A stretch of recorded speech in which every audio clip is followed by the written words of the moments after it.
അന്ന് പഞ്ചരഥത്തിൽ വന്ന് നിന്റെ അമ്മ ഇന്ദ്രൻ ഞാൻ പ്രസവിച്ച മകനല്ലെന്ന് വിളിച്ചു പറഞ്ഞപ്പോൾ ഞങ്ങളെല്ലാവരും വിചാരിച്ചത് അന്ന് ആ ഫംഗ്ഷൻ കൊളവാക്കാൻ വേണ്ടി ഇവരിറക്കിയ ഒരു 5 നമ്പർ മാത്രമായിരിക്കും. പണ്ട് പഞ്ചരഥത്തിൽ എന്ത് വിശേഷം ഉണ്ടായാലും അവിടെ ക്ഷണിക്കപ്പെട്ട അതിഥിയായിട്ട് വന്നിട്ട് ആ ചടങ്ങ് അലങ്കോലമാക്കലായിരുന്നല്ലോ ഇവരുടെ രീതി.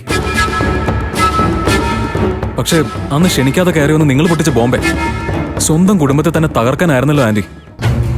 അതേടാ, ചിലതേ പൊട്ടിക്കേണ്ട സമയത്ത് തന്നെ പൊട്ടിക്കണം. എനിക്ക് ആ സത്യം വിളിച്ചു പറയേണ്ടി വന്നെങ്കിലേ ഇന്ദ്രനെ എന്നിൽ നിന്നും അകറ്റാൻ ശ്രമിച്ച അനന്തമോഷം അയാളുടെ മക്കളും കാരണമാ. അതുകൊണ്ട് തന്നെയാണടാ ആ വീട്ടിൽ വെച്ച് തന്നെ ഞാനത് വിളിച്ചു പറഞ്ഞത്. അതിന്റെ പേരിൽ എന്റെ കുടുംബം തകരുന്നെങ്കിൽ ഞാനതങ്ങ് സഹിച്ചു. അതെ, നിങ്ങൾക്കെല്ലാം സഹിക്കാൻ പറ്റും. നിങ്ങളുടെ മനസ്സിന്റെ സ്ഥാനത്തെ കരിങ്കലാണല്ലോ കരിങ്കല്ല്. പക്ഷേ ഇവനില്ലേ, ഇവൻ അങ്ങനെയല്ല. ഇവനൊരു പാവ. രഘു, നീ ഒന്ന് നിർത്ത്. ഇതൊക്കെ ഇവിടെ ഒന്ന് പറയാനാണോ നീ എന്നെ വീട്ടിലേക്ക് തരാൻ പറഞ്ഞുകൊണ്ട് കൊണ്ടുവന്നത്? എന്റെ ഇന്ദ്ര, ഞാൻ ഇങ്ങനെയൊന്നും പറയണമെന്നല്ല ഇന്ദ്ര വിചാരിച്ചത്.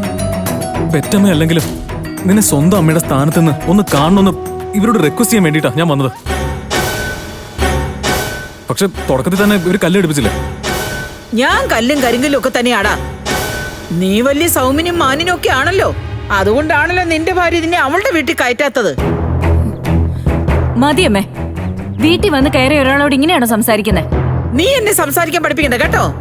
ഇവനെ എന്നോട് മുട്ടാൻ വേണ്ടി മനപ്പൂർ ഇവിടെ കള്ളു കുടിച്ച് വന്നിരിക്കുക.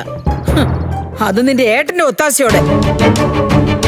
എടാ, നീ എന്റെ മകനല്ലെന്ന് ഞാൻ നിന്റെ മുഖത്ത് നോക്കിയാ പറഞ്ഞത്. അതുപോലെ നിനക്ക് എന്നോട് എന്തെങ്കിലും പറയാനുണ്ടെങ്കിൽ അതിന്റെ മുഖത്ത് നോക്കി പറയണം. വല്ലാതെ വല്ല തെമ്മാടി കൊണ്ട് പറയിപ്പിക്കല്ലേ വേണ്ടത്. അമ്മ നിർത്തുന്നുണ്ടോ? രഘുവേട്ടന് തെമ്മാടിയുടെ സർട്ടിഫിക്കറ്റ് കൊടുക്കാൻ അമ്മ ആരാ? ഞാൻ തെമ്മാടി തന്നെ. പക്ഷെ തെമ്മാടി തരം എടുക്കേണ്ടടുത്ത് എടുക്കുള്ളൂ. ഇനി വേണമെങ്കിലേ ആ രീതിയിൽ നമുക്ക് സംസാരിക്കാം. എന്തേ നോക്കണോ? വാടാ രഘു, വേണ്ടടാ, ദയവ് ഇത് നീ ഒന്ന് പോ പ്ലീസ്. നീ എന്തിനാ ഈ സ്ത്രീയെ വീണ്ടും പേടിക്കുന്നത്? ഇത് നിന്റെ ആരാ ഇപ്പോ? എടാ, ഇത്രയും കാലം കള്ളസ്നേഹം കാണിച്ച് കൂടെ നിർത്തി നിന്നെ കൊണ്ട് നേടാനുള്ളതൊക്കെ നേടിയെടുക്കാറില്ലേ സ്ത്രീ?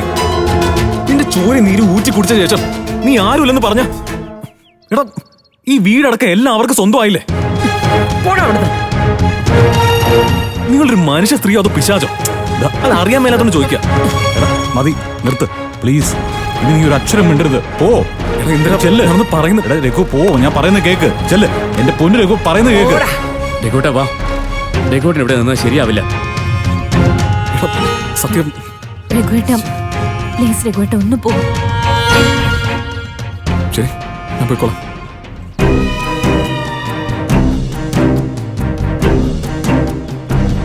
അതെ, ഇപ്പോഴും ഇന്ദ്രൻ നിങ്ങളുടെ കൂടെ. അവന്റെ മനസ്സിൽ ഇപ്പോഴും നിങ്ങൾ അവന്റെ അമ്മ തന്നെയാ. നിങ്ങളത് കാണാൻ കഴിഞ്ഞാൽ നിങ്ങൾക്ക് കൊള്ളാം.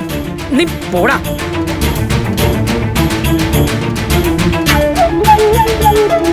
വന്നിരിക്കുന്നവൻ